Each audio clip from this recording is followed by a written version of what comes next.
Ladies and gentlemen, welcome back to the conference room. The second panel of our 11th session about financing for development, what comes next, is about to begin. This panel will cover development finance.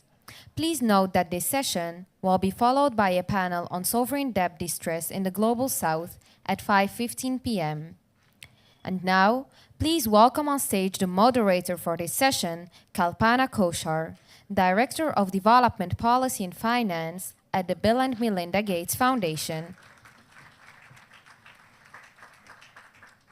And the speakers for this session, Karim El Ainawi, Executive President at the Policy Center for the New South. Papa Amadou Sarr, Executive Director of Mobilization, Partnerships and Communication at Agence Française de Développement.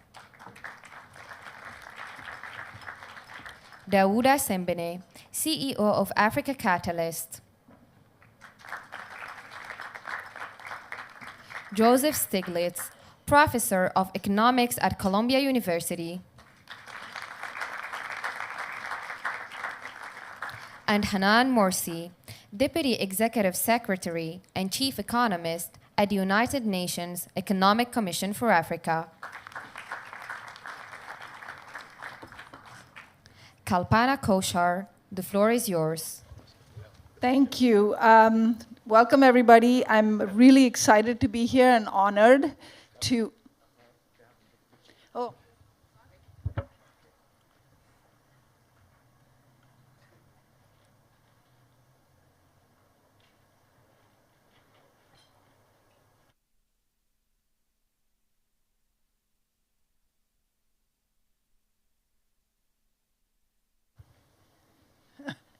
Okay, starting again.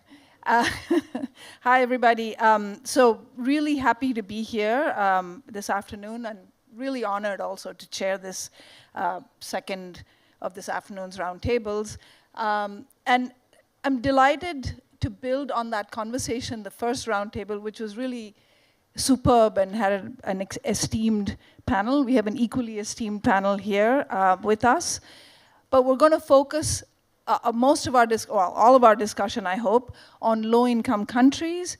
What are their investment needs? How should we finance them? And importantly, why their voices must be at the heart of policy discussions on global financial reform. We are now 4 years into a series of unprecedented shocks, and all of which were exogenous to most countries, but really, truly outside the control of low-income countries. Starting with COVID, the war in Ukraine, the food shock, the massive shock to liquid currencies caused by monetary policy actions in advanced countries, which is one of the reasons that Avi referred to in the previous panel as an asymmetric system. And of course, the most recent developments that are taking place not far from here, we can see further bad shocks on the horizon, including possibly through oil prices. And through all of these 4 years, the situation in low-income countries was bad and has gotten worse, unlikely to improve in the next 5 years. The overhang of debt is stifling. The scarring of human capital through health and learning losses, you heard about that in the previous session, will affect these countries for at least a generation. Climate shocks are coming at them hard and fast, and any buffers that these countries had built up in the times that were better are now gone. And as one finance minister from a country in Africa said yesterday, we are staring failure in the face in a generational way. The headline narrative that we're not yet in a systemic debt crisis is frankly more and more incongruent with the realities on the ground in many countries. Some of these countries have already experienced a full-blown crisis. Others are coping every day with crippling financial crunches. So just to recap some of what Avi and others said in the previous session on progress. Of course, some progress has been made, no doubt about it. We have an agreement on stretching the balance sheet of the MDBs. We have the near completion of a debt deal in Zambia. It's not yet finished, and it took 2.5 years, but maybe the end is near. The admission of the AU into the G20, an agreement on a third chair representing Africa at the IMF, and the reallocation of SDRs to IMF financing facilities. On the other side, the framework for debt restructuring is dysfunctional, and that's left a huge gap, I think, in the financial architecture for low-income countries. Countries are being forced to muddle through using some combination of very difficult cuts in spending at the most inopportune time, trying to raise domestic revenues when the economy is against the ropes. And above all, there is a huge gap between the rhetoric and action. This was also referred to in the previous panel, leading to a further erosion of trust in the global system. As Mark Sussman, my boss, said a few weeks ago, it feels like we're at peak rhetorical commitment and a conspicuous lack of follow-through. And that's also something that was mentioned previously. We sit in these lovely settings talking to each other. The true victims of the situation, as Mark said in the previous session, are the poorest and most vulnerable who've slipped into poverty by the millions. So the goal of this session today is really to explore what the next steps in the reform look like with low-income countries in mind. So what I'll do is I'm going to ask each one of you one round of questions and then give you no more than 5 minutes to answer that, and then we'll come back with the second round. So let me start with the first round. I'd like each of you to take a few minutes to highlight the reforms that have been discussed over, I don't know, the last 9 months. Highlight the reforms that you think are the most important to make progress, keeping in mind the needs of low-income countries. Karim, why don't I start with you? Thank you. Good afternoon to all of you. I think one priority, as it has been discussed in the previous panel, is how to crowd in private investment. I think we have not yet found the right formula.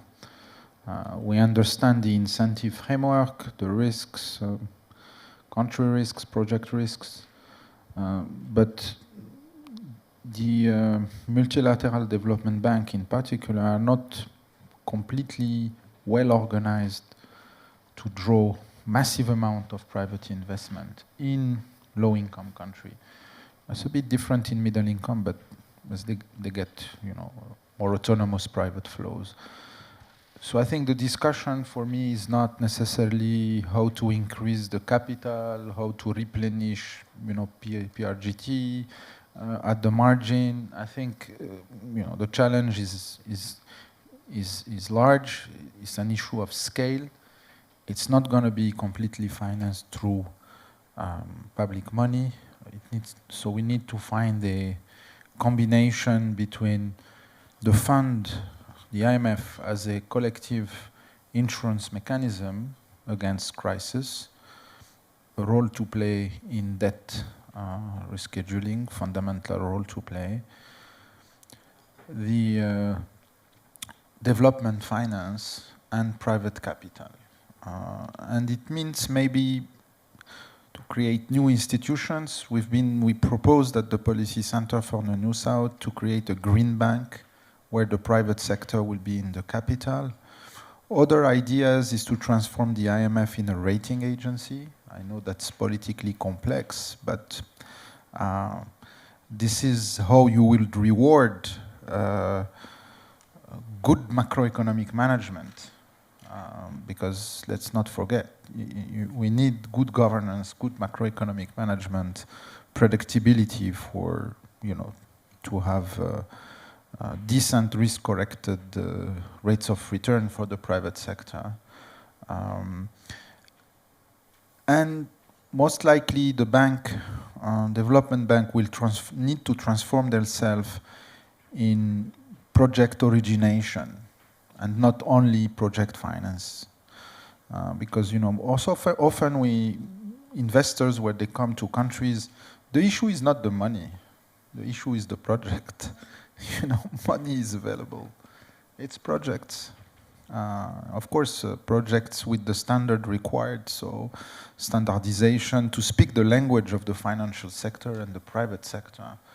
So I think this is need a redistribution of the roles, and this is a political discussion. We can't leave this discussion to, with all due respect, technocrats with narrow missions. This is what has been done in 1945. So I think we at that moment. So anything we'd have to do to reallocation with SDR, voices and representation, I don't really care about the third chair for Africa. It's fine for the guy who got the chair, but I mean, with all due respect, but that's not the issue. IDA, and we're not talking at the margin of billions. We're talking, zillions.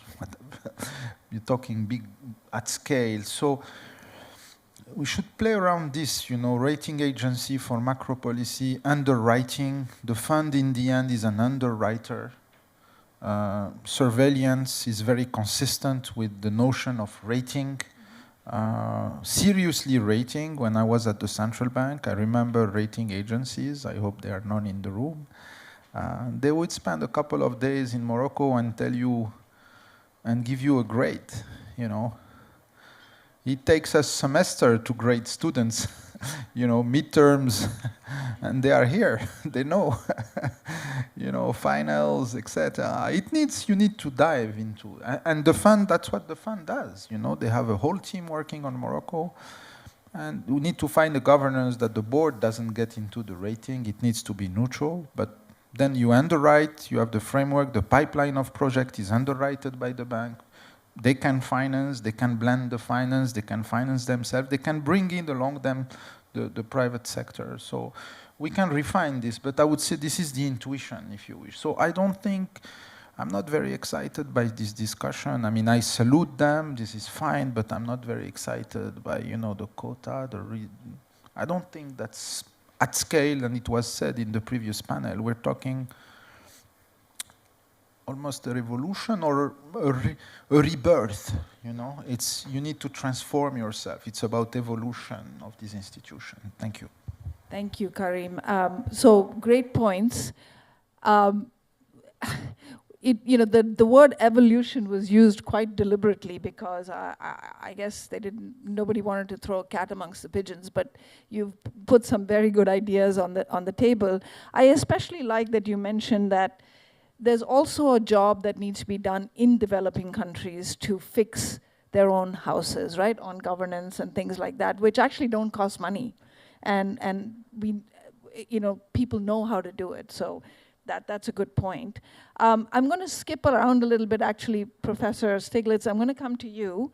The question I was asking is, which reforms of the ones that are being discussed or not discussed, as the one Karim's mentioned, are the most important. And in that context, I'd like you also to comment a little bit on the debt situation and how I characterize the system as basically having a huge gap in the current way it's set out. The title of the whole thing is Financing for Development.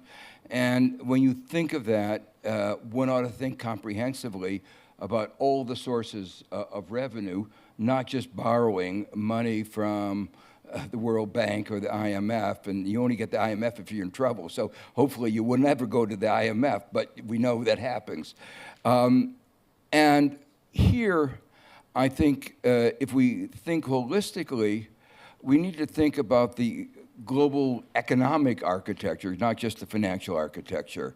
So as one example, 60 years after the end of colonialism, neo-colonial patterns of trade still persist. It is still the case that developing countries are mostly primary good producers, and the value added occurs in the advanced countries. It's not an accident. It has to do with escalating tariffs, the structure, lots of structures of protectionism. That was one of the objectives of the development round. That was a dismal failure. And in some sense, in the previous session, we were talking about all the things the advanced countries ought to be doing to recapitalize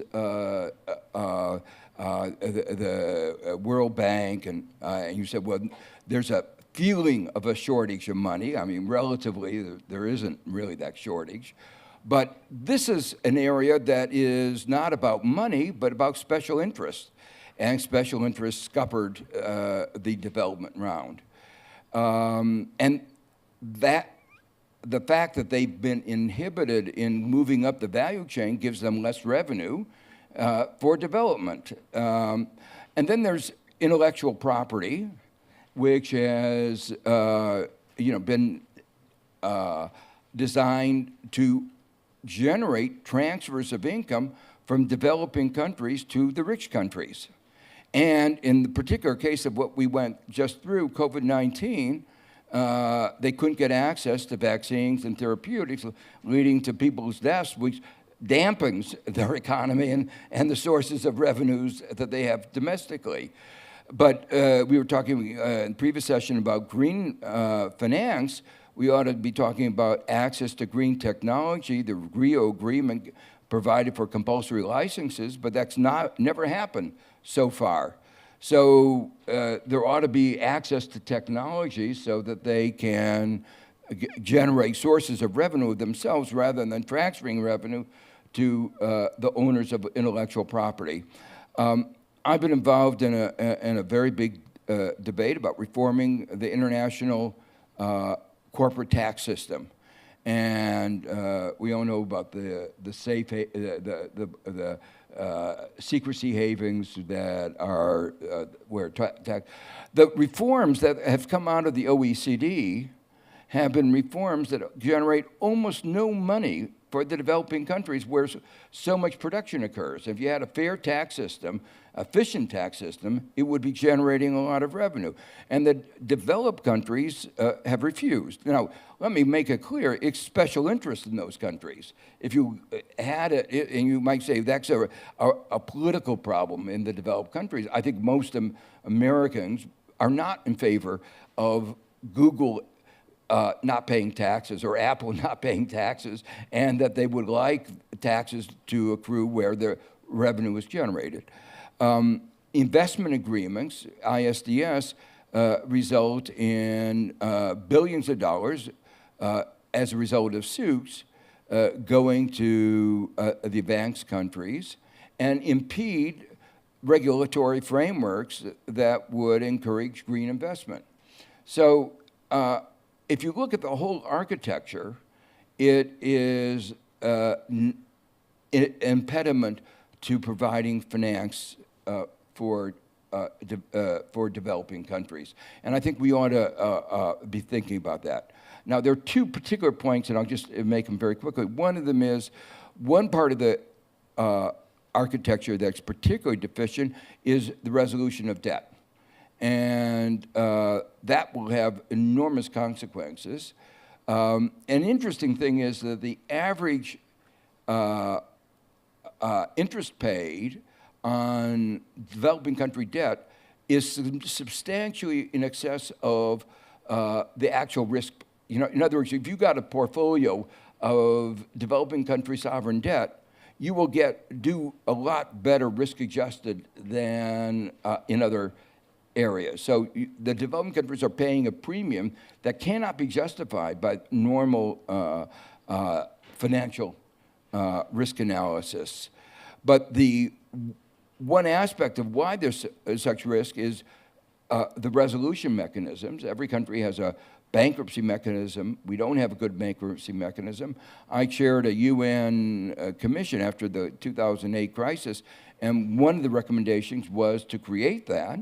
The UN voted almost unanimously in 2015 for a set of principles doing that, and there were only 6 countries that voted against. They happen to be the big creditor countries, so nothing has happened as a result, and here we are with the debt crisis. One more thing is within the IMF, in the narrow confines, the IMF lending policy is pro-cyclical. And right now, interest rates, which are linked to market interest rates of the sovereign SDRs, and then the surcharges, which I think will be discussed in the next session. Countries are paying 8% interest. Now, that's not concessional, and that's pro-cyclical, and so that doesn't contribute to stability, doesn't give them finance exactly when they need it. Thank you.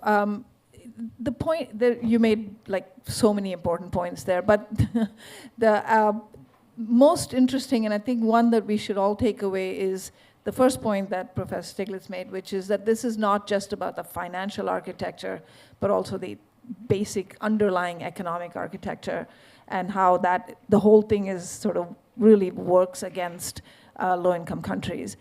The other point, I think, for me that stands out is, you know, we want a globally financially integrated world. We want capital to flow. African countries want to access capital markets. And yet, while as individuals, many of us live in countries where we can access a bankruptcy court, companies can access a bankruptcy court, and which gives them certainty on how their debts can be restructured, there is no analogous organization or mechanism for at the global level, and you know, which is hugely disadvantageous to the to low-income countries. So thank you for that, Professor Stiglitz. Hanan, over to you. What do you think are the most important things that can be done? What would you like to see come out of these discussions?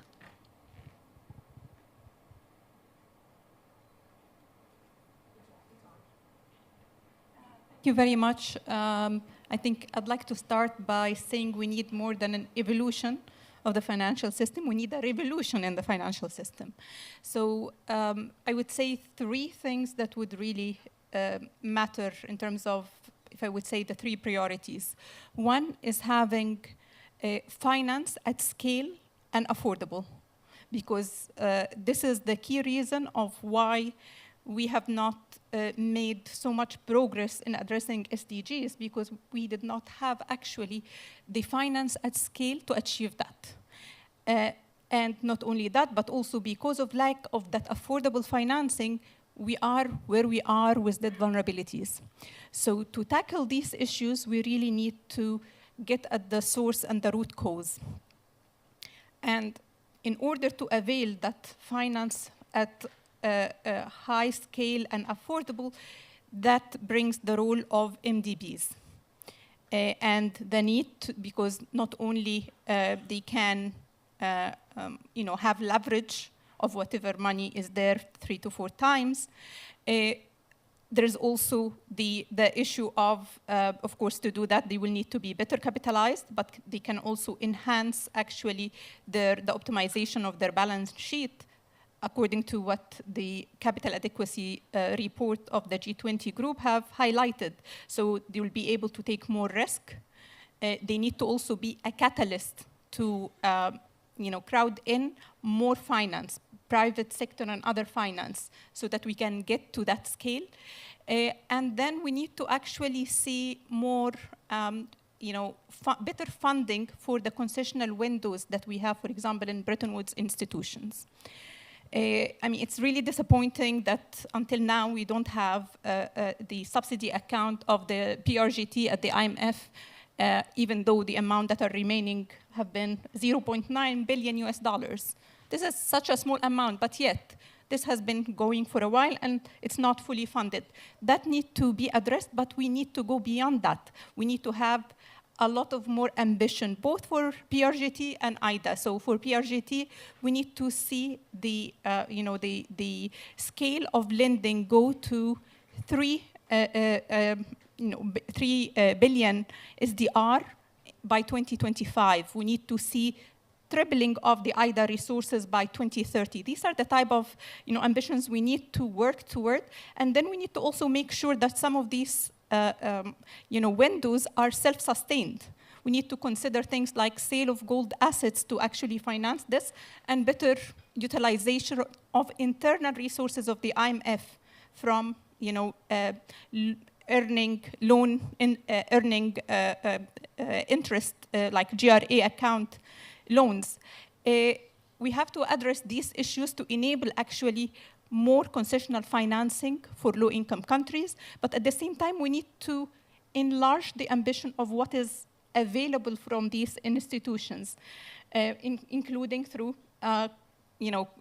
increasing quotas and increasing IMF quotas, but also increasing capitalization of the World Bank.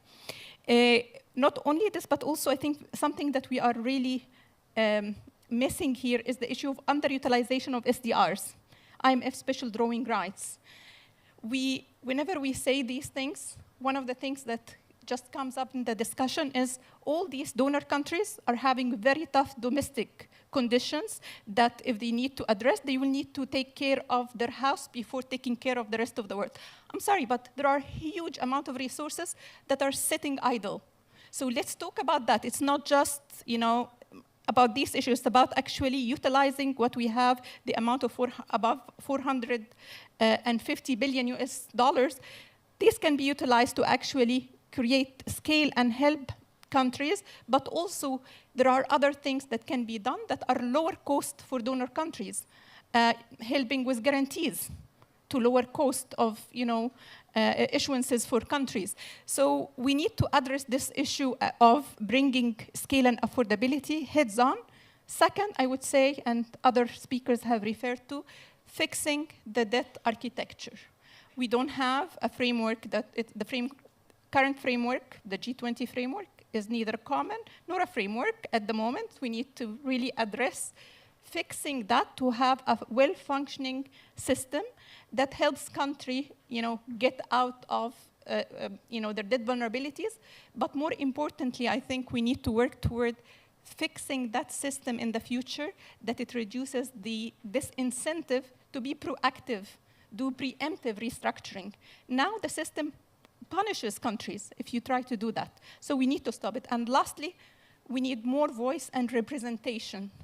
I'm very delighted to see finally that the African Union will have a seat at the G20. This is the right thing to basically be part of these rule making and decisions.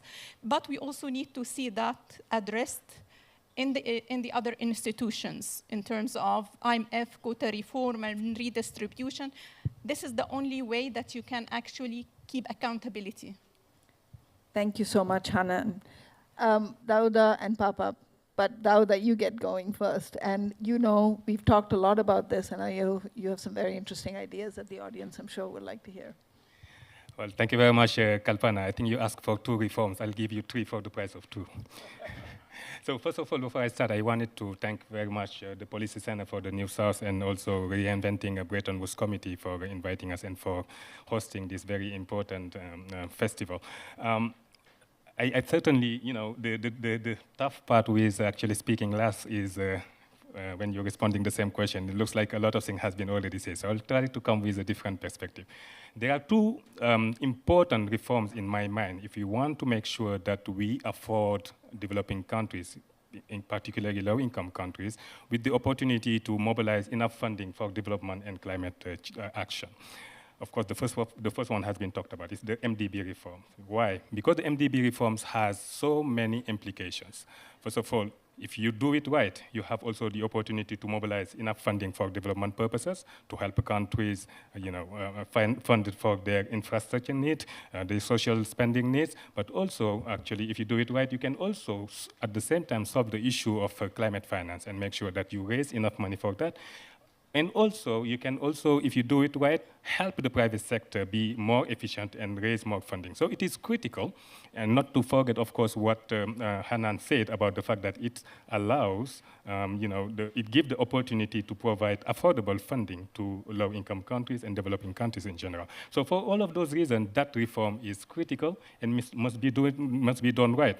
Of course, it has been on the table at the G20. It has been on the table during these annual meetings. But my sense is we are still lacking ambition and innovation when it comes to MDB reform. Let me actually elaborate. Why we are lacking ambitions is that Yes, I think many of the reforms that are being contemplated as part of the MDB reforms relate to those recommendations that were made by the CAF, the expert group that was commissioned by the G20 and that was looking at the capital adequacy framework. And they came up with those very interesting recommendations that needed to be implemented to free more resources. It's very good that we are seeing now the World Bank and all the multilateral development banks trying to put them in place. But in my opinion, they are still lacking ambitions. For instance, I think we heard from the World Bank that they would be able, for the next 10 years, to raise as much as 100 billion. And they even talked about 150 billion if you look at it, by simply easing their capital adequacy framework. But I think there is evidence that shows that they could even achieve much more if they were more sort of ambitious. And they could do that without necessarily undermining their AAA rating, which they usually use as an excuse for not doing that. But I'm going to tell you why I believe that there is another reform or sub-reform within the MDB reform that sort of prevent the World Bank to do what they need to do, and also other multilateral development bank, is the culture of those institutions. What you see is many of those institutions have a very, very low degree of risk tolerance. So the problem that we might be facing is even if they're able to raise more funding, chances are they won't be disbursing it actually as much as we want because of their internal procedure and because of a mentality of low aversion to risk. That needs to be fixed. It's a cultural issue that needs to be fixed, and it's not only the World Bank, it's happening also at the IMF, it's happening in almost all IFIs. And that's a critical issue. Innovation, why it is important for MDB reform? Because I think when you talk about innovation, you're talking about the ability of thinking out of the box and coming with some new reform proposals that are important. In the case of the MDB reform, just let me give you one simple example of an innovative scheme that could be helpful, is if they are able to sort of give value to the callable capital. I think, of course, discussions are on the way. This week, MDB is met with the credit rating agencies.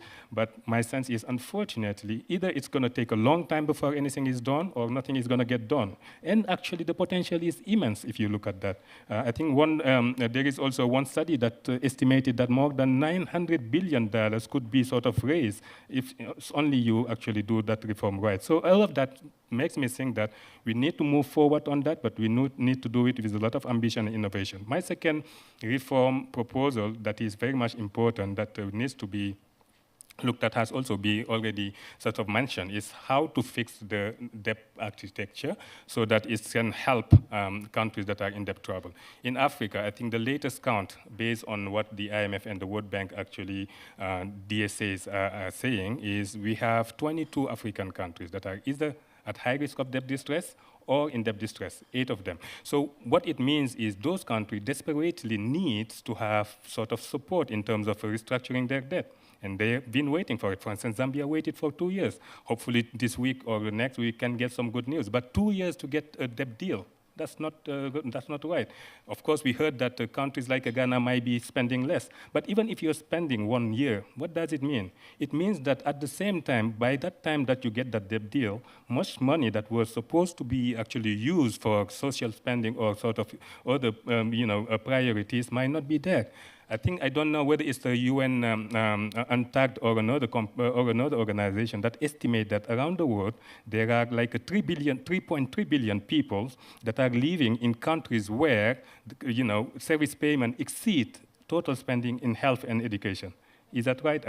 That's not, because of course so long we are not able to allow those countries that are really struggling and bending under the burden of debt, we won't be having the opportunity for making them use their resources for social spending. And that's critical, and we need to do it fast. One last thing I need to say, I think whenever we talked about debt reform or the reform of the debt architecture, we are thinking about those countries, those that are really either at high risk of debt distress or in debt distress. Well, I say in Africa, for instance, 22 are in that category. It means that actually there are like 32 that are in the other category and that are at risk of joining them if we don't have right mechanism. And what are those right mechanisms?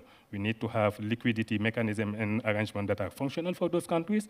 What else? We need to make sure that credit rating agencies do their job, and that's critical to attract capital. But they need to do it in an objective manner, which has not been always the case. I think there is a lot of evidence that show that when they do the ratings, yes, there is a part that is, of course, aligned with the country's macro fundamentals, but there is a big part that is actually subjective. That bias needs to be addressed. Why? Because so long as you don't do it, you're actually paying a risk premium, or that those countries are paying in addition in terms of debt. So I don't know if you still want the third one, but if you do, of course, I will have the opportunity to come back and talk about it. Thank you very much. Thank you, Dauda.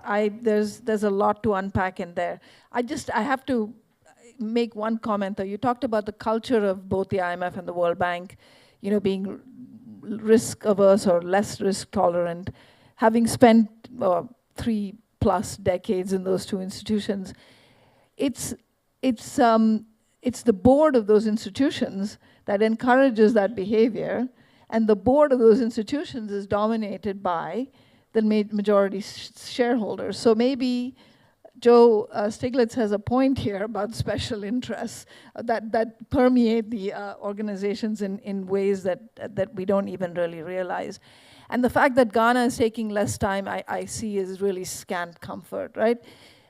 One of the things, linking something that Hanan said, part of the reason that countries don't come earlier when it's still a liquidity issue and not an insolvency issue is because there is no framework. There isn't a debt standstill upon application, which is, I think, a hugely incentive-compatible measure because it forces creditors to come to the table quickly because they're not being paid. So, yeah, there's a lot of truth to what you said. Papa, I realize I put you in a tough spot coming in last, but I'm sure you'll give us some good ideas on what you would like to see coming out of these meetings in favor of low-income countries. Well, I mean, as Dauda said, I don't know what to add more. Everything has been said, but a couple of comments, and then I would like to come back to what Professor Stiglitz was saying about the tax reforms. And Dauda and I shared the same office in Senegal, advising the current Prime Minister. At that time, he was Minister of Finance. Dauda was coming from IMF, and I was coming from the Gates Foundation. And one of the key challenges we're facing is the domestic resource mobilization. From the perspective of what Professor Stiglitz said, you had to fight against international corporations that do not want to pay taxes, and then the donors, where I stand from now, the Agence Française de Développement, be it German development banks, be it Chinese, Turkish, anyone, the more tax exemptions they get from governments, the better it is for them to lend and to not only favor sometimes their own companies, and the value added addition is not really created in the country level in low-income countries, and they don't pay taxes. So we wonder, still we have those countries that have tax GDP ratio, around 10, 12, 15. I think our country in Senegal, around 19, 20 so far. It's, the best rate actually in the YMU region. But, if we really want to, focus on the financing for development, tapping into the resources domestically so that they don't go to the IMF, to the World Bank, other creditors, we really need to help them strengthen the tax systems, first of all. Second, make sure the big corporations pay taxes. Make sure the donor partners and companies pay taxes as well. So these states have enough resources to put on the table to funding basic things such as education, healthcare, not to mention infrastructure and so on. And coming back on putting the hat of Agence Française de Développement, today, a couple of months ago, we had the Paris Global Financial Summit chaired by President Macron, one of the key takeaways, I was part of the second group in charge of private sector. And what we mentioned is, of course, these 200 billion increase in multilateral different banks, capital, etc., but also creating leverage with private sector, 1+1. If public resources, what President Macron said clearly, if France or Treasury or other countries put €1, how can we leverage that with private money +1?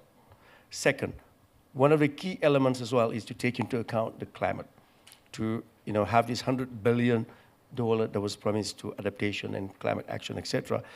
On top of the SDR, we talk about the 100 billion. Still, there are, Hannah mentioned it, some reluctance, and as some of the countries, African presidents or ministers of finance tell us, they've still not seen the color of the money.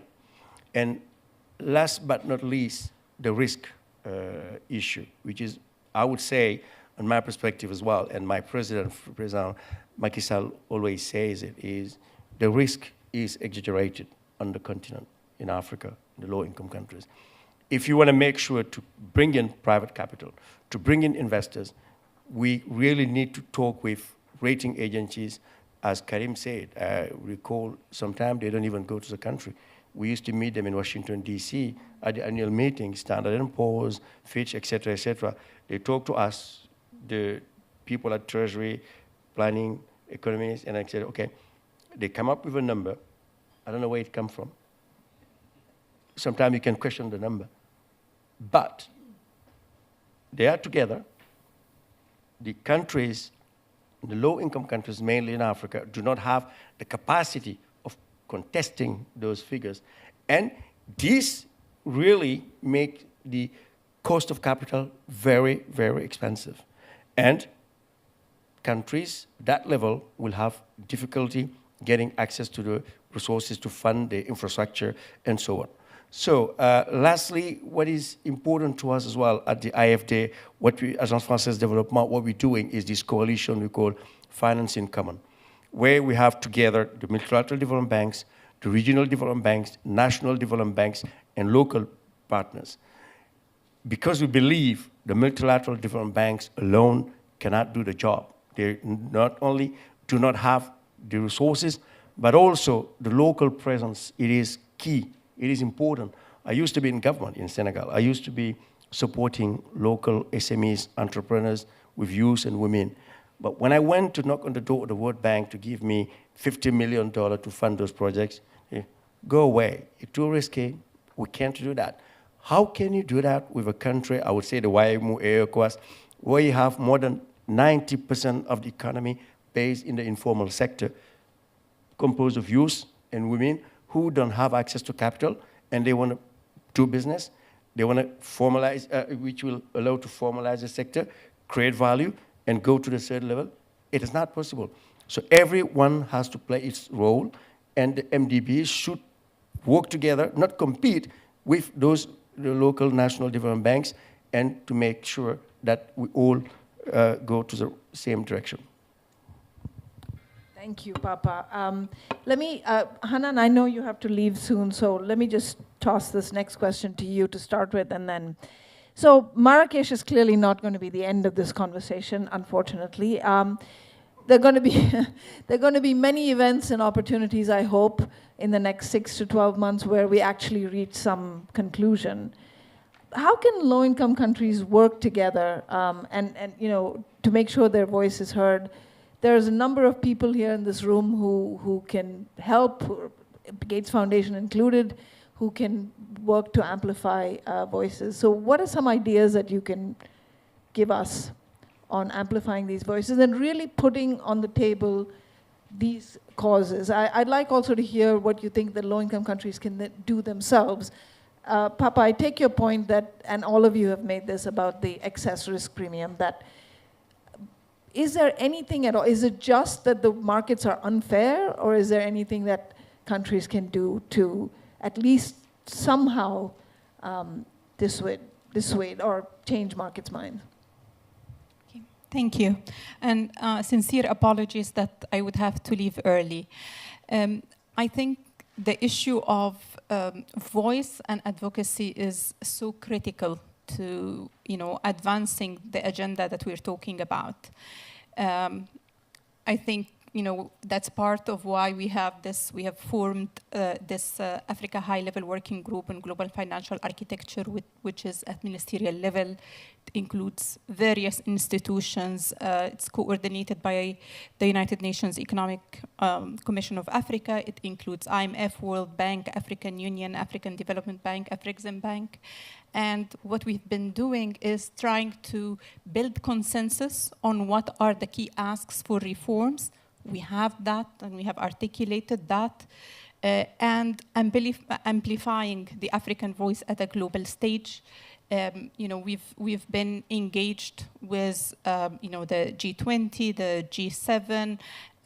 We have also been working in terms of other institutions, including Bill Gates and many other institutions, both in the continent and outside the continent, to try to amplify that voice. But I think we need also advocacy of where the action is stuck. And let's talk about that. And actions being we don't have progress because we don't have sufficient movement at the G7 and G20 level. We have some countries that are, kind of trying to advance the agenda, but we don't have the critical quorum to drive the agenda forward. And that needs the help of everyone, whether, governments that can kind of be cheerleader for, the G7 and G20, but also influential voices in their own countries. We need this to be at the table as, like a public discussion. We need to bring the human cost of non-action on this, because so many times it's about how much is Africa asking for or what they need, and there are many times that actually what Africa is asking for is a level playing field, is a change of regulation to make things fair. And the cost of not doing this is human lives and suffering that the public in these countries don't get to see. So that's kind of the narrative that we need to change, the agency that we need to build, from within, but also globally. And that's really what it would take. And we need to also question some of the things that we have been taken as for granted. For example, for the IMF, we have such a low share of quotas, with 1.4 billion population. We have the same share that Germany have with 84 million population. And yet, for the IMF operating cost, guess where it comes from? It comes from loans that are mostly in Africa. So it reminds me of what we used to have in Washington, D.C., the decal that says taxation without representation. And we need to say these things, we need to bring these issues more to life, to say that we need more voice if we are actually covering the majority of these operating costs, why we're not having sufficient vote on what happens at the IMF. Thank you. I'm going to ask Karim to come in, and Karim, you had some really interesting ideas, and actually I think, that is, in fact, you could argue that puts both institutions across 19th Street back in their original form, right? Tell me though, whether it's that idea or any other, how do you think we need to elevate these conversations in the next I coming have a months? simple question for our friends here in the audience. It's a very simple question. Do you think we have the right leadership or the leadership to conduct these reforms? Yeah, so I think it's pretty retarded. I mean, how the bank operates. How do you operate? You come to a country, you talk to the government, you get a guarantee, a sovereign guarantee, and you lend the money to the government. It's pretty old style, man. Can't we do better? It's pretty old style. It's fine, it works. It had worked, it delivered. And we like, in Africa and in the world, we like the World Bank and the IMF. We want them to be stronger, smarter, but we like them. Countries like them. Ask all ministers of finance, central bank governors. They love the bank and the IMF. There is someone there that is a... No, but they like it, you know. We would need to invent them if we were not there. I love this mechanism of collective insurance, no? It's fantastic. It's very costly for me as Morocco to insure myself by accumulating reserves. It doesn't make sense. I mean, it's smart architecture. The issue is that they don't know how to work really seriously with the private sector. There's IFC, but again, this is a specific format with the risk framework that was described here, that is sort of, and it's normal that it is this way. They were built this way. So the question is how you create something else, and really the money is in the private sector. So you need a mechanism. You need to organize it. It's not going to happen by itself. You know how the private sector, you know how the financial sector works, no? You know. It's a pot allocation, it's almost automatic. Do you think the guy sitting in Orange County managing a pension fund has time to understand Morocco or Senegal? Give me a break. Just take the rating, he has a proportion, and he buys one or two papers of your bonds. This is how it works. You don't have time to understand these Moroccans, they're complicated. Don't understand. They're pretty stable macroeconomically, but how they do that? How they do it? You know, the exchange rate has been stable. Moroccans, stable exchange rate? Are you kidding me? Professor, they should teach this in advanced economy universities. It starts there.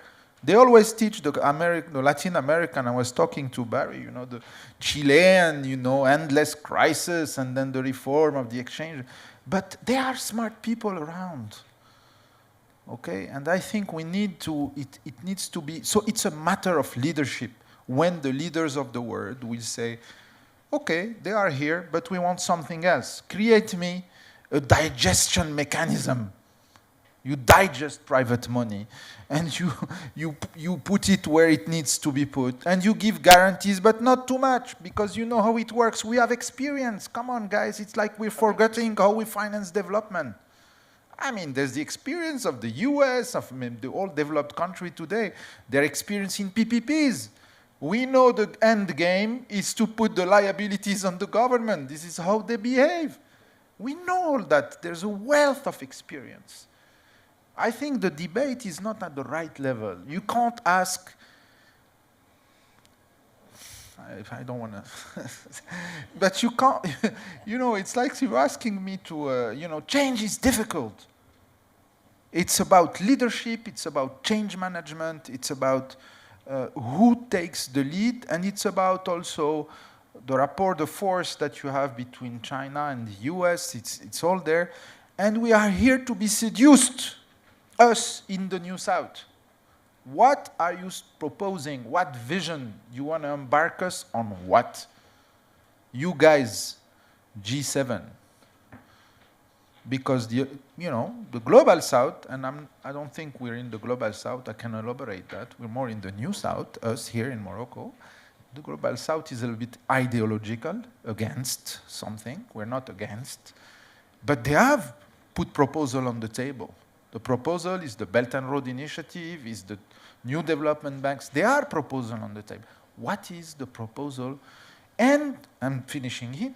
The pension. Who's going to pay the pension in advanced economies? There are proposals, high yield returns for projects in Africa. Just take the demographic rate. It will give you a permanent long-term return on your investment, And it's there. They need returns to pay the pension, no? Huh? So it seems to, or if I'm stupid, tell me, but it seems to me so obvious that we're just sort of milking this sort of thing, capital adequacy, common framework, and we need also to embark people. Who cares? I mean, I spent 10 years at the bank. I don't understand a clue about how those rules. I mean, I read the first page, then I have a headache, no? Don't you? Capital adequacy, callable capital, SDR, voice, they increase the thing, but it means nothing in the end. In fact, it's the tour de magie. No? I don't know. Okay. Thank you. Thank you, Karim, for your impassioned intervention. I will say, though, yes, it is clear that there isn't any leadership in the traditional, in area where we got leadership from in the past. Not the United States, not the United Kingdom, which were the two that led the creation of these two institutions. Yeah, sometimes I wonder, though, is there not possibility for a leadership to come from somewhere else? It's not going to come from the G7. That is now clear. I don't, and it's not, I mean, I'm not, it doesn't matter what the outcome of the next election in the United States is, it's not going to come from there because it's a very divided political system. So there is a question about where it's going to come from and whether or not there's space for it to come from here. But before we get into that, Professor Stiglitz, any ideas on how we get low-income countries to make a stronger case on the global stage? Well, there are a few contexts in which that's already happening. I mentioned before the context of taxation, and that was mentioned by others. At one of the responses to the failed OECD initiative at the UN was the African Union proposed that the discussions move from the OECD, where you got an advanced country perspective, to the UN, where you have everybody. Now, you know, whether that will work or not, I don't know, but at least what it shows is where the context where the discussion occurs makes a difference. I think there are also some areas where the developing countries can get together and you might call it self-help. And the BRICS initiative was one example of that. The changing geopolitics has made that less attractive. You know, BRICS includes Russia, and there's some problems on that. When that started, the point was that the BRICS together had a larger income than the advanced countries did in 1944 when the World Bank was founded. So if you look around the world today, collectively, there's a lot of resources if they can mobilize them together, and that will, in part, address the risk premium. Latin America has done that actually with a bank called CAFE, which is their own bank, as opposed to the Inter-American Development Bank, which is an international bank.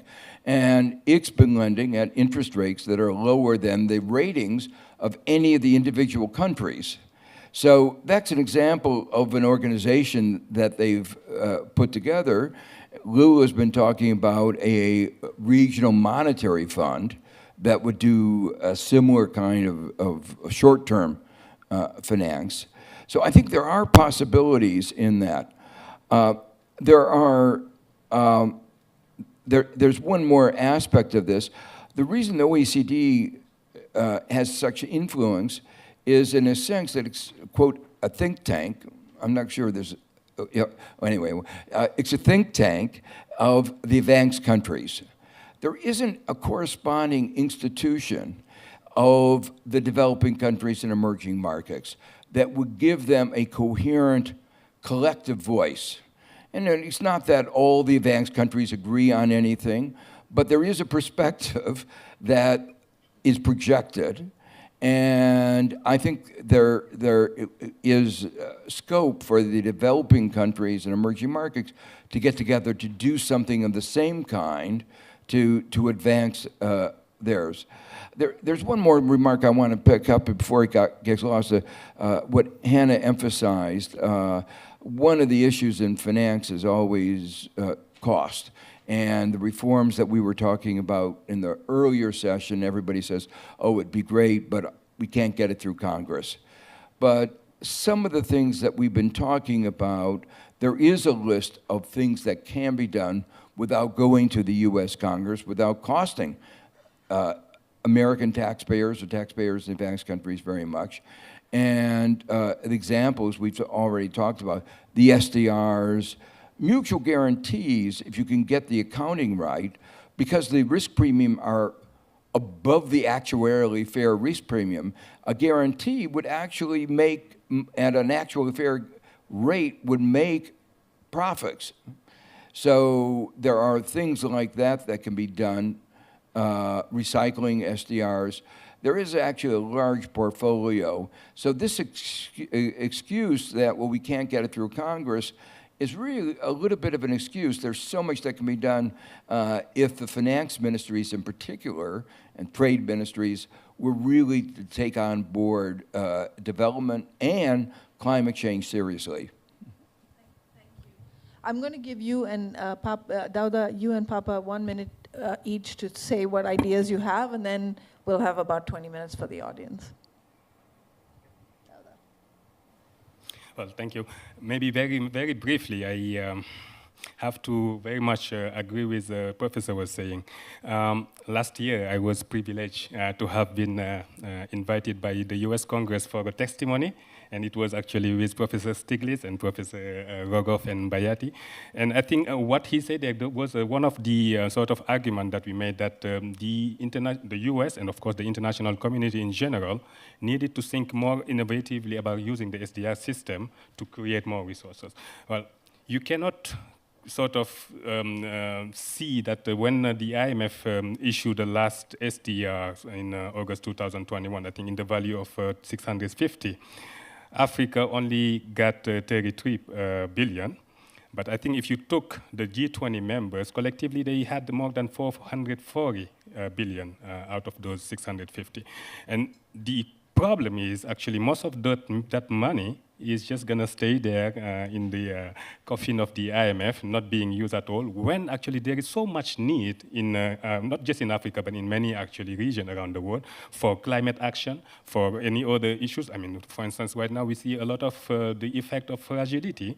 Many African countries are actually spending a huge amount of their resources to address the security issues they are facing. They are also at the same time doing the same thing with climate sort of vulnerabilities they are facing, and also food security, which we didn't talk about. You know, not to forget health. So how can you, in that sort of situation, conceive a situation where there is a potential reserve asset that is there that could be just used or leveraged better to access for those countries to benefit from them, including through the recycling that the professor talked about. That's another story, but I think it would be important at least to find a way to start by making sure that development institutions like the African Development Bank and also the Inter-American Development Bank are able to get some of those SDR so that they can extend and use their leveraging effect, which is much important than the IMF. I think that's another story that would be critical, and I think that's also all the point that we need to be very much innovative and really think out of the box if we really want to solve the issues that we are facing.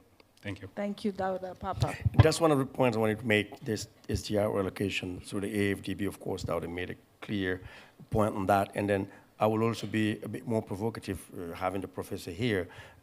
Mo Ibrahim and Ajay Banga had a fireside chat a couple of days ago. Yep.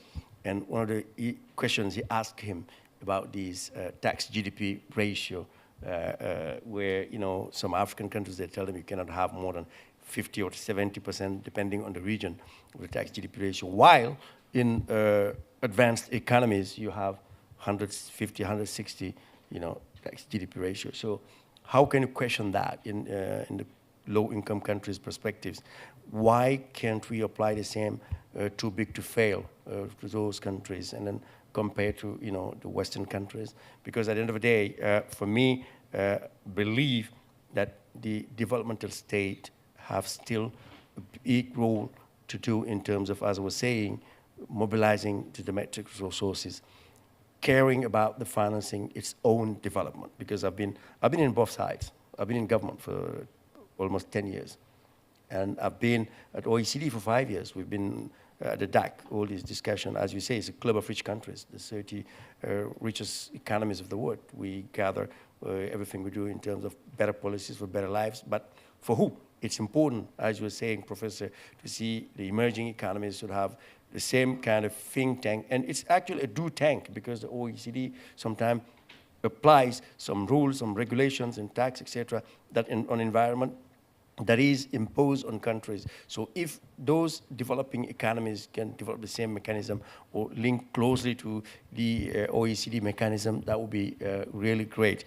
And last but not least, I mentioned it, I'll come back to it again, because we're facing a huge amount of size of informality in low-income countries, especially in Africa and Asia, how to really help those informal sector people get access to capital, be formalized, and leapfrog, using digitalization technologies to be able to do more. If not, there will still be millions, to not say billions, left behind. Thank you, Papa. I will try to wrap up at the end, but I think what we heard was, the need for a new narrative. I mean, if I combine what we heard just now with the previous session, I think it was Avi who said, if you actually look at what the world needs to achieve this, accomplish this economic transition, the biggest economic transition that the whole world needs to go through since the Industrial Revolution, moving to low carbon ways of living, you need investment at much higher rates than you have now. At the same time, you have aging populations in the advanced countries. The young populations are not in the advanced countries. Somehow to make that all add up,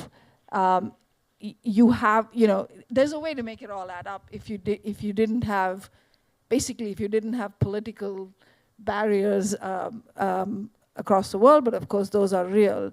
But somehow we need to work along those lines, it seems like, to make sense of this, the situation that we find ourselves in. But with that, questions? Yes, the gentleman here in front. First, the lady in the back in the yellow jacket. Second, please identify yourselves and short questions. Thank you. Yes, Fabio Masini, Robert Triffin International.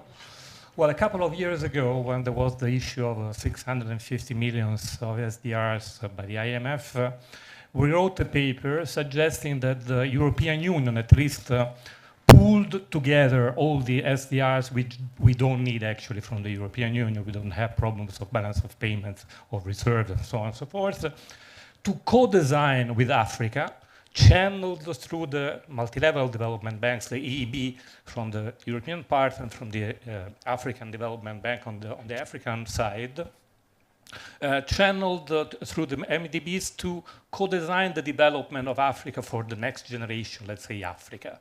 How would you see this kind of proposal?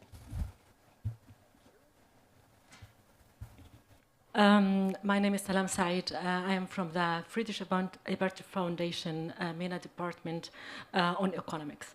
I have two questions. The first one is about CDRs, and the question is, we have today in the morning a session on the same subject in the Civil Society Policy Forum, and the question is, in which extent can let's say, the donors, the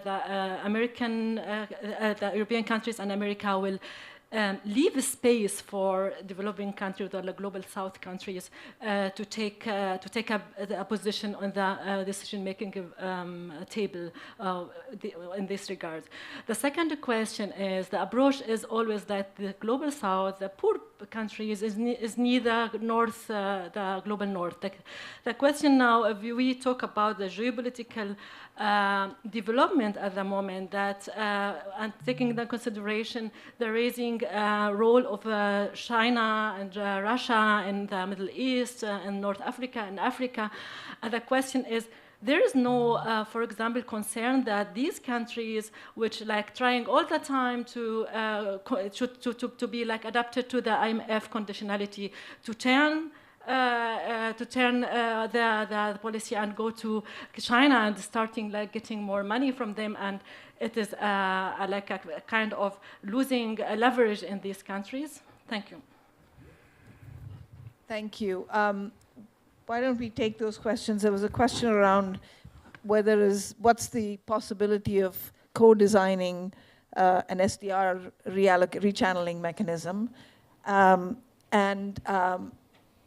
I guess your question was, I didn't quite get it, but maybe somebody else did, on how you think about conditionality coming out of the IMF and representation or governance in the IMF. Was that your question? No. How visible that the countries now is like dominating the decision-making process about everything in the IMF will make a place or will leave space for the Thank other you. countries. Okay, let me take the first question, which is the point that was made about the opportunity for recycling is enormous. We're talking about, as you say, hundreds of billions of dollars that went to Europe and the U.S. that don't need the funds for their foreign exchange, for a foreign exchange crisis. The unfortunate thing, it needs parliaments to approve it. And there's been a reluctance, even though it doesn't cost them anything. And that speaks to the point I made before, that it's not just a question of lack of resources. It's something about political will and something that's really hard to understand. Conservatism of finance ministries, a culture that goes beyond, rationality. In terms of what they actually did, they created this resilience RST trust fund, really small and poorly designed.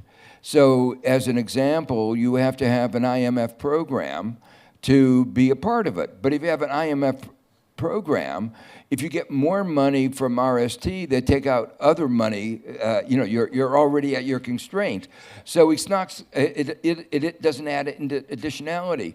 So it's really boggles the mind how they could have designed it. So the answer, if they had gotten together with the developing countries and emerging markets, they would undoubtedly have designed something better. And as another example, they have, I believe, a cap of a cap on how much any country can get, and that cap makes it ineffective for emerging markets. I would add a couple of things that.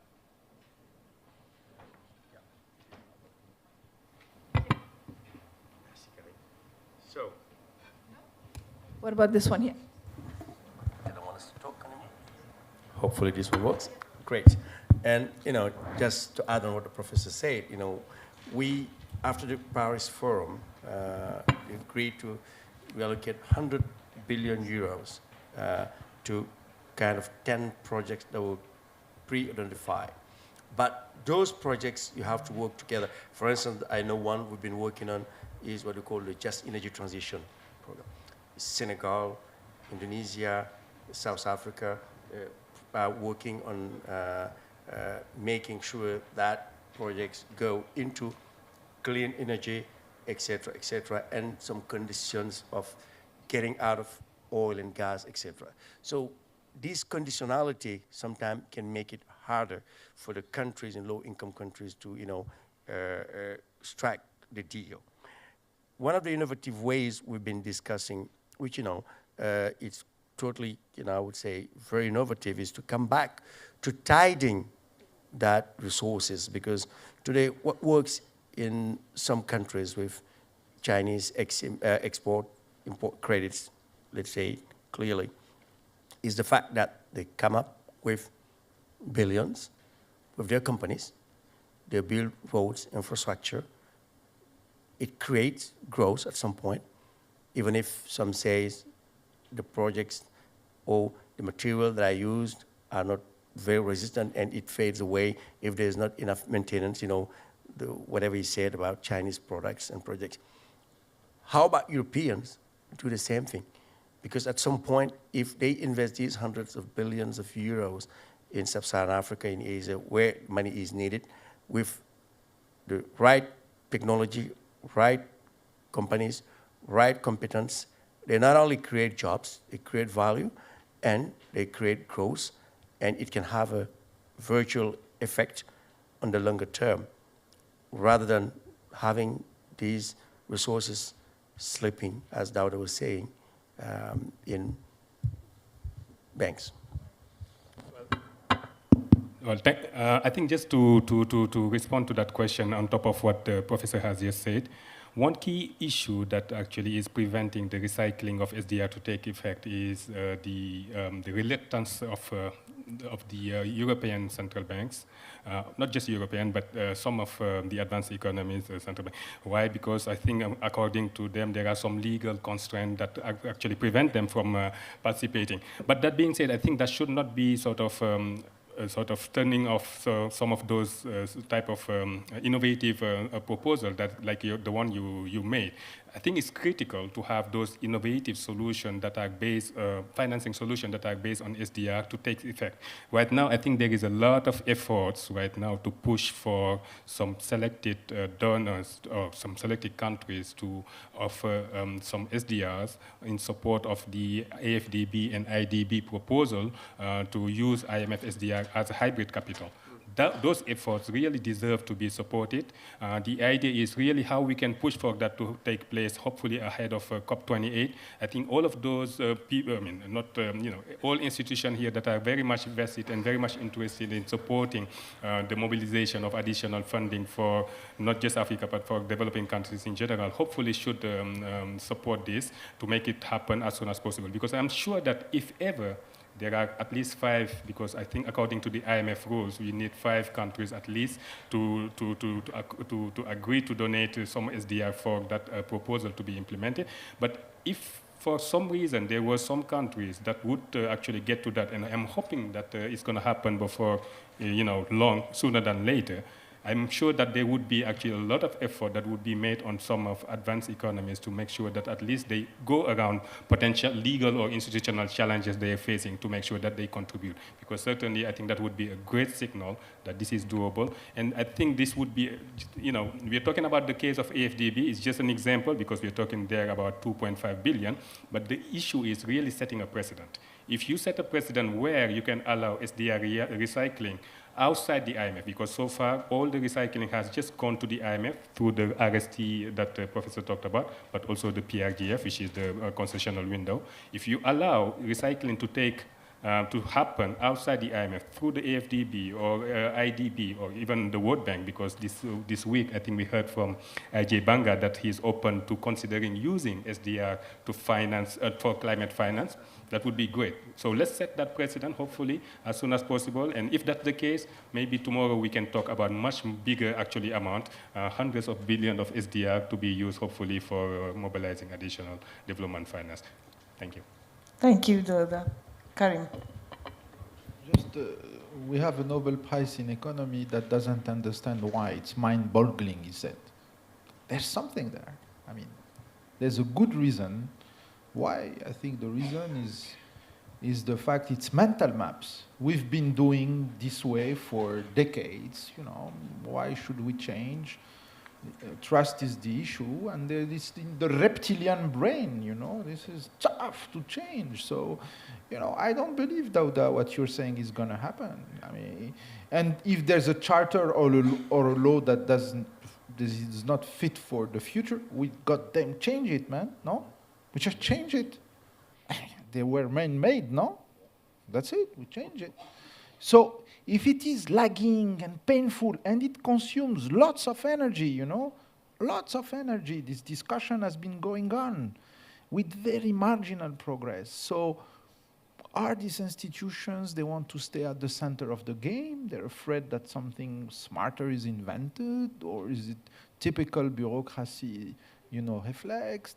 There is a lot there. It goes deep down to views of the world, to an established order that existed until very recently, and it is part of the the deep transformation of the global order that we're looking at. I think let's not underestimate this component. You know, any manager in an institution, his main challenge, you know, is to drive change, to innovate, to, you know, it's so, you know, I refuse in a way to go where they want us to go, which is the details of the charters, the SDRs, the whatever. That's not, I don't think. And let's not forget, it won't be enough. Let's come back to the initial discussion.